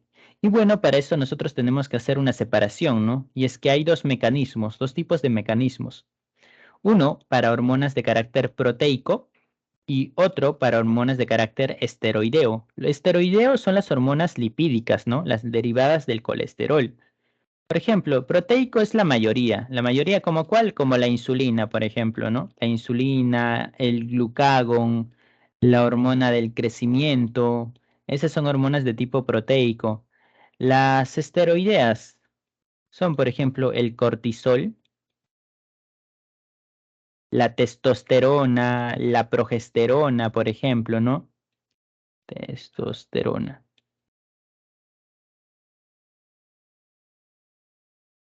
Esas son las hormonas de carácter proteico y las hormonas de carácter esteroideo. Hay dos tipos de hormonas.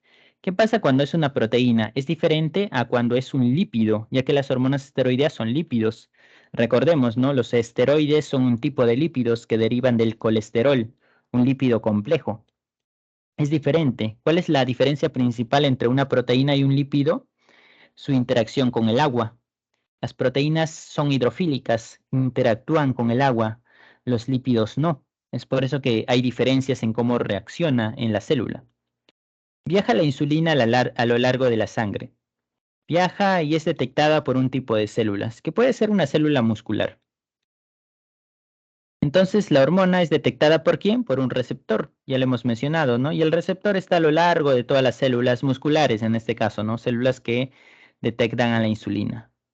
De tal manera que es detectada la insulina por el receptor y ahora, ¿el receptor a quién está pegado? El receptor está pegado a otra proteína, una proteína llamada adenilato ciclasa. ¿Qué va a ocurrir entonces? Acá la hormona actúa como un primer mensajero, porque es quien llega a la célula, ¿no? Y da el primer mensaje.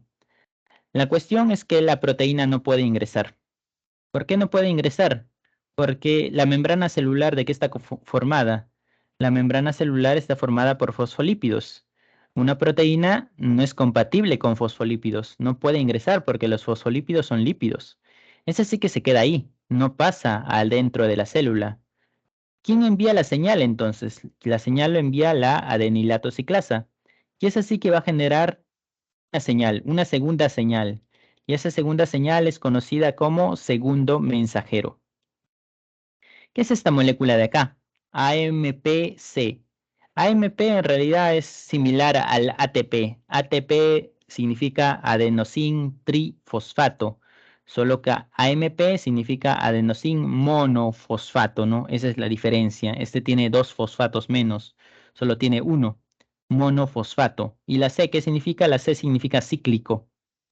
Es una molécula especial que sirve para estos casos. Actúa como segundo mensajero porque la hormona proteica no puede ingresar a la célula. Es así que ese segundo mensajero y se encarga de ir al núcleo. Y ahora, ¿por qué al núcleo? Porque acá la orden se cumple a manera de ADN, a manera de la expresión del ADN. Y es que el ADN está toda la información, ¿no? Pero ¿quién cumple la orden al final? Tiene que ser una proteína.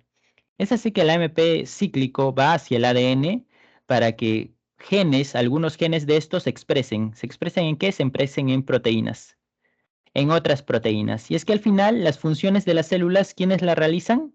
Las realizan las proteínas. Pero las proteínas, ¿de dónde salen? Las proteínas salen del ADN, ¿no? Es por eso que el AMP cíclico tiene que irse primero al núcleo y es ahí donde los genes son expresados a proteínas.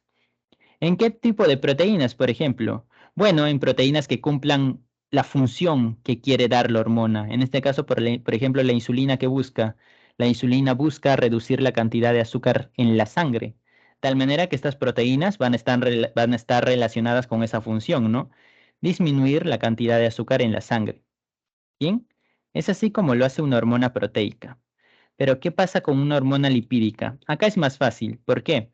Porque la hormona lipídica o esteroidea, ¿qué pasa cuando choca con los fosfolípidos? Puede atravesar tranquilamente la membrana. La hormona esteroidea atraviesa la membrana porque lípido con lípido es compatible. Hace así que ingresa. Y al ingresar se topa con el receptor. Tiene su receptor también esta célula. Es así que la hormona esteroidea choca con el receptor. Y se unen, al igual que pasaba acá, pero acá ya no hay segundo mensajero. Acá ya no hay necesidad de segundo mensajero. ¿Por qué? Porque la hormona esteroidea traspasa la célula. Y al traspasar ya no hay necesidad de segundo mensajero ni nada. No hay ni adenilato ciclasa ni AMP cíclico. Traspasa sencillamente la célula. Es así que al unirse se va directamente. ¿Se va directamente a dónde? Se va directamente al núcleo. Y ahí es donde se cumple dicha función. ¿Cuál es la función? La misma que acá. Activar a los genes para que se expresen y se formen proteínas, ¿no? Y al final esta proteína sea quien realice dicha función. Por ejemplo, el cortisol es la hormona del estrés y como hormona del estrés busca aumentar el azúcar en la sangre, para que ésta se gaste. Lo opuesto a la insulina en realidad, ¿no? Además que otras cosas, pero busca entre tantas cosas que hace aumentar la cantidad de azúcar en la sangre. Entonces, estas proteínas que se van a expresar o que ayuda a expresar el cortisol, ¿con qué tiene que ver? Con esa función, ¿no? Aumentar la cantidad de azúcar en la sangre. ¿Ok? Estas son entonces las diferencias entre hormona proteica y hormona esteroidea. ¿Cómo funcionan? Hormona proteica requiere un segundo mensajero. La hormona esteroidea no requiere, traspasa directamente la membrana. ¿Cuál es la similitud? De que ambos requieren un receptor. ¿Vale? Pasamos a la siguiente diapositiva.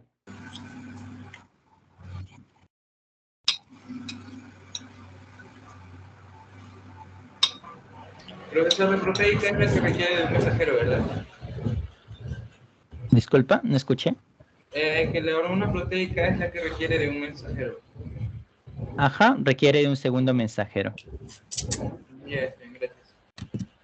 Bien, ahora pasamos a hablar acerca de lo que son las glándulas como tal, ¿no? Las glándulas principales, ¿cuáles son? Hipotálamo, hipófisis. Cabe recalcar, se llama hipotálamo porque está debajo de algo llamado tálamo, del cual ya hablaremos su función cuando hablemos acerca del sistema nervioso. El hipotálamo está conectado a lo que es la hipófisis y el hipotálamo se encarga de producir dos hormonas. ¿Cuáles? Bueno, produce más, ¿no? Pero acá las principales son estas de acá. La hormona antidiurética y la hormona oxitocina. La antidiurética, ¿con qué tiene que ver? Bueno, la antidiurética llamada vasopresina también. Vasopresina. Tiene que ver con la regulación 1 de la cantidad de agua que botamos a través de la orina. Antidiurética hace que no botemos bastante agua, por ejemplo, ¿no? Esa es su función. Y es bastante importante lo que son los riñones, ¿no? Ahora, la hormona oxitocina, llamada también como la hormona del embarazo, y es que cuando una mujer está en una etapa gestante, produce bastante oxitocina como tal, ¿ya? Embarazo. Se produce en varones, pero sí, también, pero tiene una función totalmente diferente, ¿no? En las mujeres se producen grandes cantidades en la etapa del embarazo. Bien, esas son las funciones. Además de la oxitocina, tiene que ver con, bueno, las contracciones del útero y aparte con las glándulas mamarias. Pero esto es más bien con la acción de secreción. ¿Secreción de qué? Secreción de la leche materna. Y es que hay otra hormona que tiene que ver con las glándulas mamarias, el cual es la prolactina, y ahí no confundir. ¿Cuál es la diferencia en prolactina? Bueno, esta es la acción de secreción, ¿no? O sea, una vez hay contacto con lo que son los pezones, es ahí donde funciona esta oxitocina para que se bote la leche materna. En cambio, acá la prolactina tiene que ver con la producción en sí, no con la secreción, sino con la producción de leche materna. Producción de leche materna.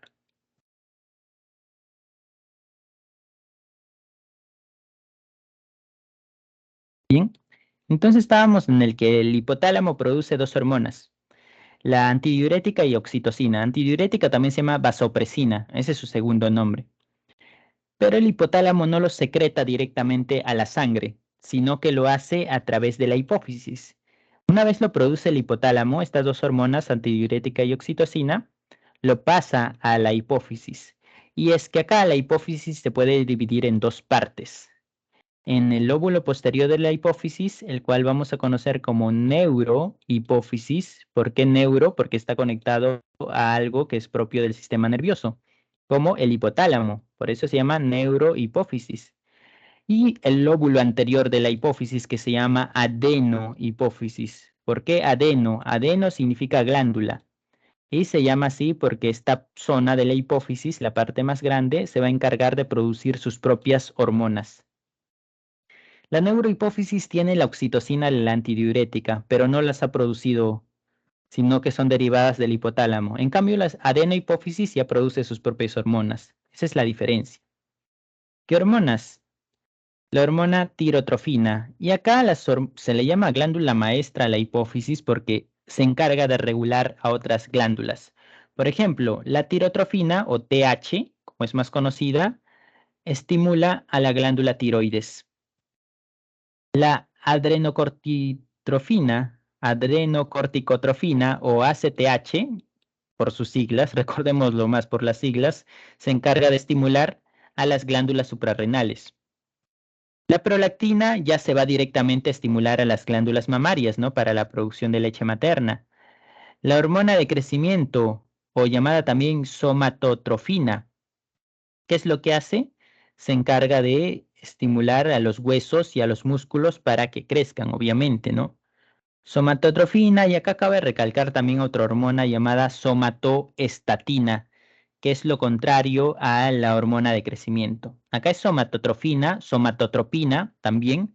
Recuerden el término trofos, significa crecimiento, ¿no? Por si alguna vez llegan a olvidarse.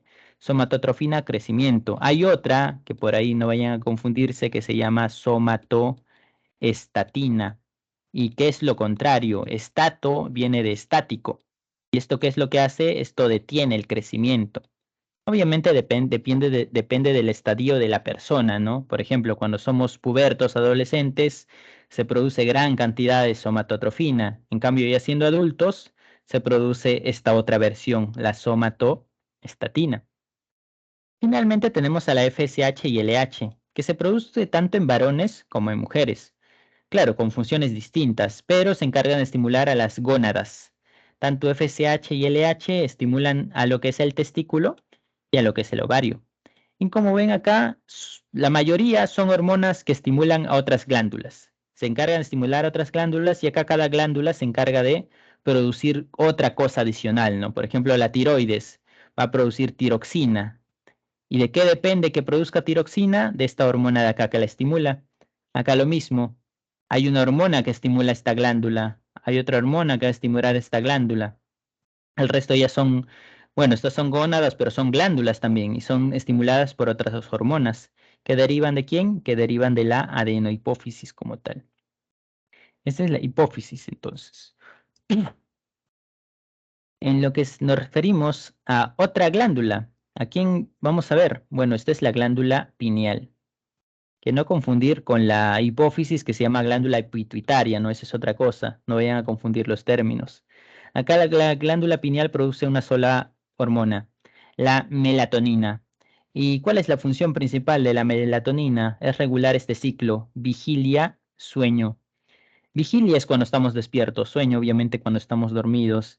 Y es que esa sensación de sueño y dormir y despertar no es simplemente un automático, sino que depende de esta hormona. Y esta hormona es modulada por la luz.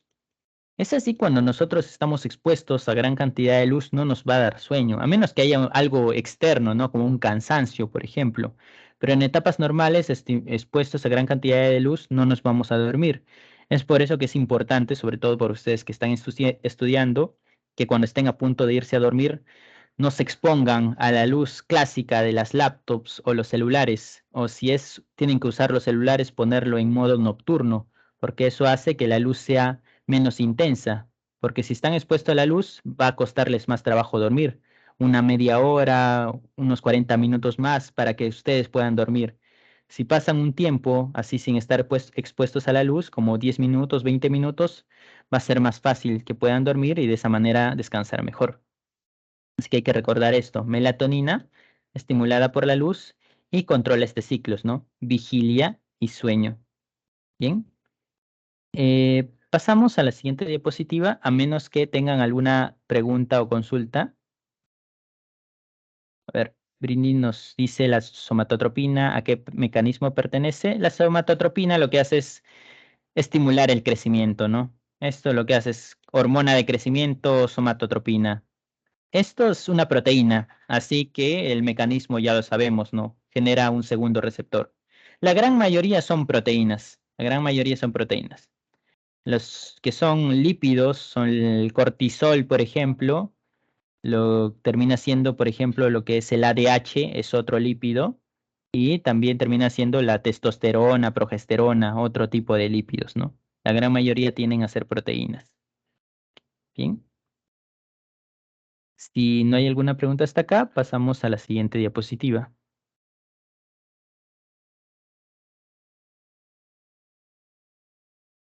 Tiroides y paratiroides. Estas dos glándulas se encuentran en la parte de la garganta, ¿no? Al lado de lo que es el esófago, más o menos en los alrededores. La tiroides es la más grande de todas. Y hay un par, ¿no? De tiroides. Y encima de estas tiroides encontramos a las paratiroides. Son estos puntitos naranjas, ¿no? Por eso se le llama paratiroides.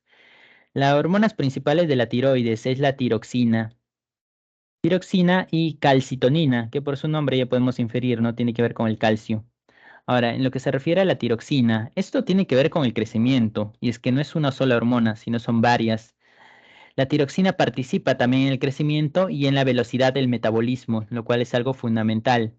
La falta de tiroxina, por ejemplo, tiene que ver con algo llamado cretinismo, una enfermedad llamada cretinismo o enanismo, en la cual la persona no es capaz de crecer normalmente, ¿no? Y su metabolismo es más lento. Así también la contraparte, cuando se produce bastante tiroxina, encontramos algo llamado gigantismo, cuando esto no es capaz de regularse, ¿no? La tiroxina va de la mano con algo llamado yodo. Y es que cuando no hay yodo es cuando se desarrollan estos problemas, lo cual era algo bastante habitual en la antigüedad. Ahora el yodo está en cualquier tipo de sal que consumimos, ¿no? Así que esos problemas son menos frecuentes, son muy pocos casos lo que se encuentran. Tiroxina, tiroides, fácilmente de recordar, ¿no? Calcitonina, también producido por la tiroides. Y esto, como le digo, tiene que ver con el calcio, obviamente por el propio nombre. Ahora, ¿cuál es la función de la calcitonina? Reducir los niveles de calcio. ¿De dónde? De la sangre. Y es algo similar con la glucosa. ¿Es malo que haya calcio en la sangre? No, no es malo. Pero si hay un exceso de calcio, ahí es malo. ¿Qué pasa si hay un exceso de calcio? Bueno, ahí participa la calcitonina. ¿Qué pasa si no hay calcio en la sangre? Igual es malo, tiene que participar otra hormona. Lo mismo pasa con la glucosa. Siempre debe haber glucosa en la sangre, siempre debe haber calcio en la sangre, pero en cantidades equilibradas. El calcio, ¿quién busca disminuir el calcio en la sangre? La calcitonina. Calcitonina. ¿Y a dónde lleva ese calcio? Y es que el calcio no se consume como la glucosa, ¿no? Bueno, lo que hace la calcitonina es llevar el calcio hacia los huesos. Cuando hay exceso de calcio en la sangre, lo lleva hacia los huesos. Y por eso que te dice reduce el dolor óseo. Reduce el dolor óseo. ¿Por qué? Porque el dolor óseo está relacionado con lo que son los osteoclastos, ¿no? Y los osteoclastos, ¿qué hacen? Los osteoclastos es degradar huesos como tal. Claro, algo necesario, pero si se genera en gran intensidad o en gran magnitud, es ahí donde llega el dolor. Es por eso que es bastante importante el consumo de calcio como tal, porque ese exceso de calcio, calcio usamos para varias cosas, no solo para los huesos, también para nuestro movimiento. Pero ese exceso de calcio va hacia los huesos y así no es necesario este dolor, o no vamos a sentir este dolor como tal. Bueno, acá ya les había mencionado el mal funcionamiento que produce estas enfermedades, ¿no? Llamado hipotiroidismo, que están relacionados con el enanismo, ¿no? Baja tiroxina, bueno, entonces se produce bajo crecimiento. Hiperteroidismo, que está relacionado con el gigantismo como contraparte. La glándula paratiroidea produce otra hormona llamada paratormona. Acá fácil de relacionar, ¿no? Paratiroides, paratormona. Y esto también tiene que ver con el calcio. Pero, ¿qué es lo que hace la paratormona? Lo opuesto a la calcitonina. Esto busca aumentar los niveles de calcio en la sangre. Son hormonas antagónicas. Ni una es buena ni otra es mala, sino que buscan mantener un equilibrio. Estas aumentan el calcio en la sangre y la calcitonina, por el contrario, lo que hace es disminuir el calcio en la sangre, ¿no? De tal manera que se mantenga estable. Lo mismo que verán a continuación también con la glucosa. ¿Ok? Veamos las imágenes, glándula tiroides, paratiroides. Esta es una tiroides normal y esta es una tiroides totalmente regulada. Cuando pasa esto, cuando no está regulada, es donde se produce o poca o exceso de cantidad de, ¿qué cosa? De hormona, ¿no? De hormona tiroxina. Y como eso tiene que ver con el crecimiento, obviamente va a haber una patología en el crecimiento, ya sea enanismo, ya sea gigantismo. Acá, la regulación de lo que es el calcio en la sangre. La calcitonina, ¿qué es lo que hace? La calcitonina busca disminuir el calcio en la sangre, ¿no? Es así que lo lleva a distintos lugares, como por el caso de los huesos. Lleva el calcio a los huesos, lleva el calcio a los riñones. Y es decir, si hay un exceso de calcio, entonces lo vamos a botar a través de la orina. O lo podemos evitar que los intestinos lo absorben y de esa manera botamos el calcio a través de las heces. La paratormona es lo contrario, ¿no? La paratormona, que es lo que busca aumentar la cantidad de calcio en la sangre. Entonces, si no hay suficiente calcio en la sangre, lo va a sacar de donde sea, por ejemplo, de los huesos. Y al sacarlo de los huesos es ahí donde los osteoclastos van a trabajar y producir dolor óseo. Así también va a buscar absorber todo el calcio que se pueda a través de los intestinos y asimismo, a través de los riñones no va a botar nada de calcio en la orina, ¿no? Porque lo necesita. Es decir, son acciones totalmente opuestas entre la calcitonina y la paratormona con respecto al calcio. Bien, pasamos a la siguiente diapositiva.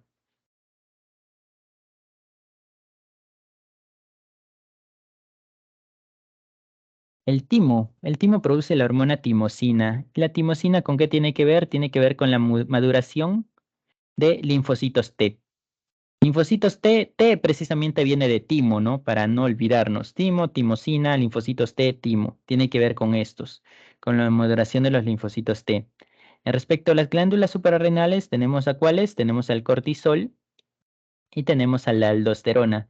El cortisol es catalogado como la hormona del estrés. Estrés. De tal manera que hace el cortisol cuando nosotros nos encontramos en situaciones de estrés. Supongamos en un examen, estamos dando el examen y nos topamos con una pregunta que no sabemos cómo resolverla.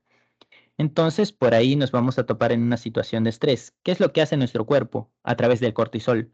Produce gran cantidad de azúcar en la sangre, porque en condiciones de estrés gastas bastante energía, de tal manera que lleva bastante glucosa a la sangre para que de esa manera puedas gastarla. Y por eso que cuando nosotros nos estresamos, nos cansamos, porque hay glucosa estamos gastando energía de más. Y eso, con eso está relacionado con el cortisol. La aldosterona tiene que ver con la absorción de sodio. Absorción de sodio, ¿no? Absorción de sodio. Esa es la función de la aldosterona. Busca absorber el sodio como tal. Si hay un exceso de sodio, lo botamos a través de la orina. Y por último está la hormona adrenalina, ¿no? La cual encontramos a nivel de la médula. Y bueno, la adrenalina, ¿qué es lo que hace? La adrenalina está relacionada con ese tipo de situaciones, ¿no? Que le llamamos precisamente situaciones de adrenalina, situaciones de bastante gasto de energía o situaciones extremas. Cuando realizamos deporte, por ejemplo, se produce la hormona adrenalina. Cuando pasamos por sustos, se produce la hormona adrenalina. Está relacionada con ese tipo de situaciones. Pasamos a la siguiente diapositiva.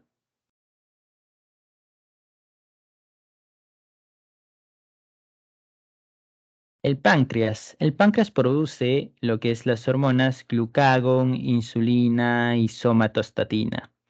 El páncreas tiene una parte en la que es netamente endocrina, ¿no? La cual está a cargo de los islotes de Langerhans. Tenemos células alfa, glucagón, células beta, insulina, células delta, somatostatina. En el caso de somatostatina ya hemos dicho, ¿no? Como que te inhibe el crecimiento, regula lo que es la motilidad y el crecimiento como tal. El glucagón, ¿qué es lo que busca el glucagón? El glucagón busca aumentar la cantidad de glucosa en la sangre. Glucosa en la sangre. Por ejemplo, nosotros pasamos por, no sé, ayunamos, por ejemplo. Mañana no tomamos desayuno. Es así que la cantidad de glucosa en la sangre va a disminuir, porque el organismo lo va a tomar para mantenernos activos, para gastamos energía y no hemos tomado desayuno. Es así que el glucagón se va a activar. ¿Por qué? Porque la cantidad de glucosa en la sangre está disminuyendo. ¿De dónde va a tomar esta glucosa para reponerlo a la sangre? Lo toma del glucógeno en la mayoría de los casos. Bien. Por favor, sus micrófonos, chicos. Ok, gracias. Y en caso de la insulina, pasamos, ¿qué es lo que hace? La insulina busca disminuir la glucosa en la sangre. Todos somos iguales. A ver, vamos a ver acá. Justo ahorita ¿Por qué no me sale aquí? Ah, acá está. Uy, casi. Ya, la insulina busca disminuir la glucosa en la sangre. Son igual, como pasaba con la paratormona y con la calcitonina, acciones totalmente antagónicas. No es que uno sea bueno o uno sea malo. Siempre tiene que haber glucosa en la sangre. Si hay exceso de glucosa, ¿quién participa? Participa la insulina. ¿Y cuándo hay exceso de glucosa? Cuando comemos mucho, por ejemplo, ¿no? Cuando comemos mucho azúcar, no necesariamente azúcar, comemos mucha grasa, también va a haber exceso de glucosa. ¿Por qué? Porque esa grasa va a ser consumida mientras que la cantidad de glucosa sigue aumentando en la sangre. Así que no es solo el azúcar, comer grasa, cualquier tipo de lípido conlleva también al aumento de glucosa en la sangre. Y esto va a llevar a una enfermedad conocida como diabetes, en la cual nuestros receptores ya no reconocen a la insulina y es por eso que va a cambiar nuestra dieta totalmente. Así que hay que tener cuidado con ello. La somatostatina, somato, cuerpo, estatina, detener, y tiene que ver con ello, ¿no? Detener el crecimiento, asimismo regula la motilidad gástrica como tal. Y por último, el polipéptido pancreático, que es otra hormona también que encontramos por ahí que regula procesos digestivos. Ese tipo de hormonas entonces lo produce el páncreas. Aún tenemos unos minutos más. Siguiendo con las otras gónadas, que tenemos LH y FSH. ¿Qué significa? Y el significado es bastante importante, ¿no? Porque LH significa hormona luteinizante. Luteinizante. Mientras que FSH significa hormona folículo estimulante. Y esos significados son bastante significativos, pero para lo que es el aparato reproductor femenino, ya que ahí es donde donde adquieren el significado de verdad, folículo estimulante. ¿Qué hacen en el aparato reproductor masculino? En los testículos, ¿no? El LH estimula a las llamadas células de Leydig. LL para más o menos asociarlo, ¿no? Las cuales se encargan de ¿qué? Las células de Leydig se encargan de la producción de testosterona.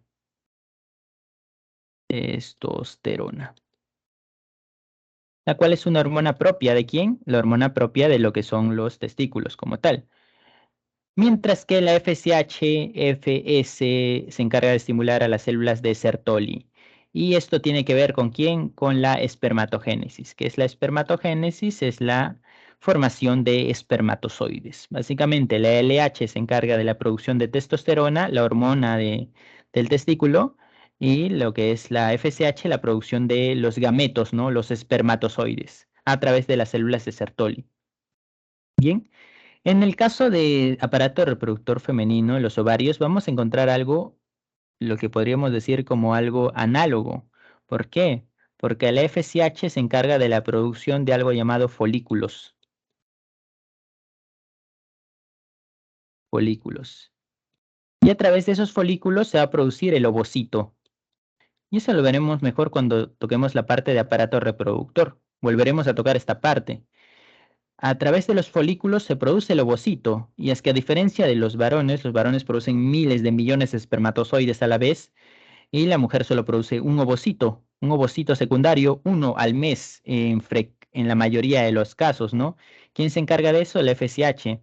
En cambio, la LH se encarga de la producción de hormonas, al igual que acá. Acá se encargaba también de producción de hormonas o de estimular la producción de hormonas. Acá va a ser lo mismo de la producción de hormonas, obviamente es hormonas diferentes, ¿no? Hormonas como cuáles, hormonas como los estrógenos.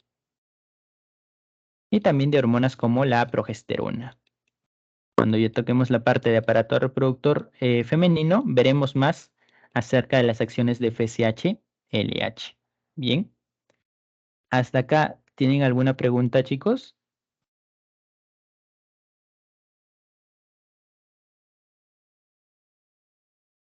Bien, espero que esté quedando la mayor parte clara. Pasamos a la siguiente diapositiva.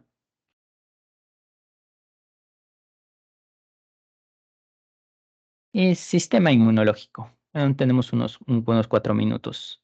Al menos la parte esencial del sistema inmunológico. ¿Cuál es la función del sistema inmunológico? La defensa del organismo. ¿Defensa de qué? Defensa de cualquier cosa que pudiera enfermarnos. Bacterias, virus, en la mayoría de los casos, ¿no? Protozoarios también. Esa es la función del sistema inmunológico. Defendernos. ¿Y a través de qué nos termina defendiendo? A través de células. Y así como células vamos a encontrar también órganos linfoides, ¿no? ¿Que se encargan de qué? Se encargan del crecimiento y desarrollo de los linfocitos. Linfocitos se llaman así porque, saben, surgen en parte del sistema linfático, ¿no? Como lo que hablamos del timo, por ejemplo, el timo es parte del sistema linfático, como lo que son los ganglios como tal. ¿Qué es lo que hace el sistema inmunológico? Nos defiende. ¿Nos defiende de qué cosa? De lo extraño. Acá lo que hace nuestro sistema inmune es reconocer lo propio de lo extraño. A lo propio, por ejemplo, a nuestras células musculares no las va a atacar, pero a lo extraño sí. Por ejemplo, cuando recibimos células, no sé, en trasplante de sangre, pero esas células son muy distintas a las nuestras, como las células del tipo, los eritrocitos del tipo A y nosotros somos del tipo B, ¿qué hace nuestro sistema inmune? Los ataca. A pesar de que sean células humanas también, pero las va a atacar. ¿Por qué? Porque no es algo propio. Tiene que ser algo propio. A lo propio no los va a atacar, pero lo extraño, a cualquier cosa que sea extraño, así sea una célula, sí lo va a atacar. Es así que cuando unas de nuestras células se infectan, nuestro sistema inmune lo que hace es ir y destruirla, sin importar que sea nuestra propia célula. Eso es lo que hace nuestro sistema inmune. Ahora, ¿cómo se llama lo extraño? Lo extraño tiene un nombre particular y se llama antígeno. El antígeno puede ser una proteína, puede ser un lípido, puede ser una molécula cualquiera, pero es algo extraño. ¿Y qué es lo que sucede entonces? Una bacteria puede ser un antígeno, por ejemplo. Entonces va una bacteria, nos infecta. Ahora, nuestro sistema inmune no actúa de inmediato. Primero, por lo que pasa es reconocimiento. ¿Qué significa? Nuestros linfocitos se acercan a la bacteria y verifican, ¿es algo propio o extraño? Es algo extraño. Así que lo reconocen primero. Si es algo extraño, va a generar un estímulo. Y frente a ese estímulo, todo nuestro arsenal de células que tenemos acá van a atacar, de tal manera que van a desarrollar una respuesta inmune. Desarrolla una respuesta inmune. Y mientras más conocido sea, más, por ejemplo, nos enfermamos de gripe desde pequeños, nos volvemos a enfermar de gripe ahora y la respuesta va a ser inmediata. ¿Inmediata para qué? Para destruir el antígeno. Pero si es algo demasiado nuevo, el COVID, por ejemplo, ahí es donde le va a tomar más tiempo. Es por eso que los tiempos de respuesta son distintos, ¿no? Respecto a lo que sea nuevo y lo que sea extraño. Y ahí nos vamos a quedar, chicos. Pasamos 5 minutos de receso y luego regresamos a explicar el resto.